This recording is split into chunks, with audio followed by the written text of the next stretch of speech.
Assalamualaikum warahmatullahi wabarakatuh. Salam sukses, salam pertanian Indonesia.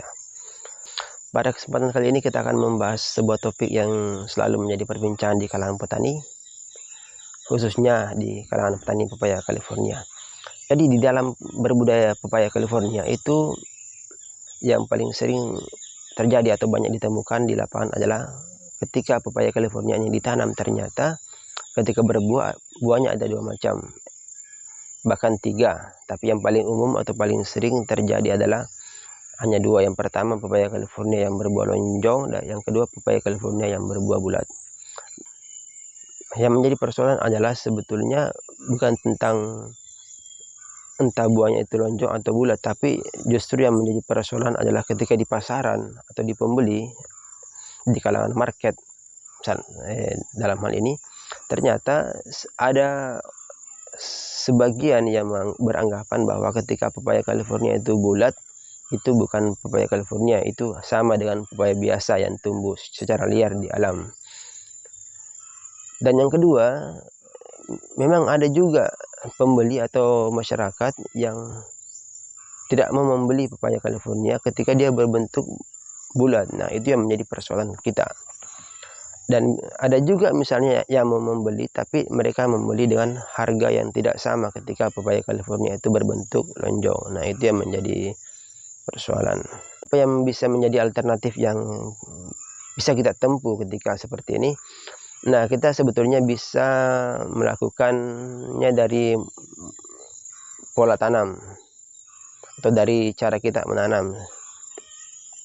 Ada beberapa cara sebetulnya untuk mensiasati adanya pepaya California yang berbuah bulat ini.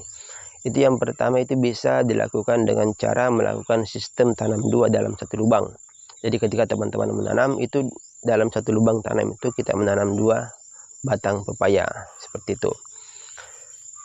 Tujuannya adalah nanti agar ketika pepaya yang sudah ditanam ini berbunga atau muncul buah seperti ini, itu bisa kita melakukan seleksi, di mana dalam hal ini ketika nanti terdapat pohon pepaya, di mana nanti ketika terdapat pohon pepaya yang menunjukkan ciri-ciri berbuah bulat di antara kedua itu, maka itu yang kita seleksi, yang memiliki ciri-ciri buah pepaya California yang lonjong, itu yang kita simpan seperti itu. Jadi kita lakukan lubang sistem tanam dua, kemudian kita seleksi. Tapi dalam hal seleksi ini sebetulnya hal yang juga harus diperhatikan itu adalah bibit. Nah, sebetulnya tidak menjadi persoalan apakah teman-teman ingin menggunakan bibit toko atau kemasan atau bibit dari buah yang sudah buah yang bisa diseleksi dari kebun. Nah, cuman yang menjadi persoalan kan kalau kita menggunakan bibit toko, bisa dibilang biayanya besar, karena kita harus membeli, kemudian ditanam, lalu harus diseleksi salah satunya, kan lumayan ini besar biayanya. Tapi berbeda ketika teman-teman menggunakan bibit dari kebun sendiri, kemudian mau diseleksi nanti seberapa banyak pun kan tidak terlalu menjadi persoalan, karena yang dicari adalah jenis buahnya seperti itu.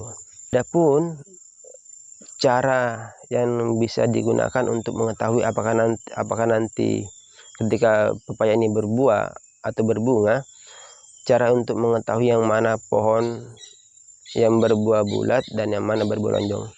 Nah, untuk membedakan kedua hal ini sebetulnya itu bisa dilihat dari ciri-ciri ketika muncul nanti bakal buah atau bunga.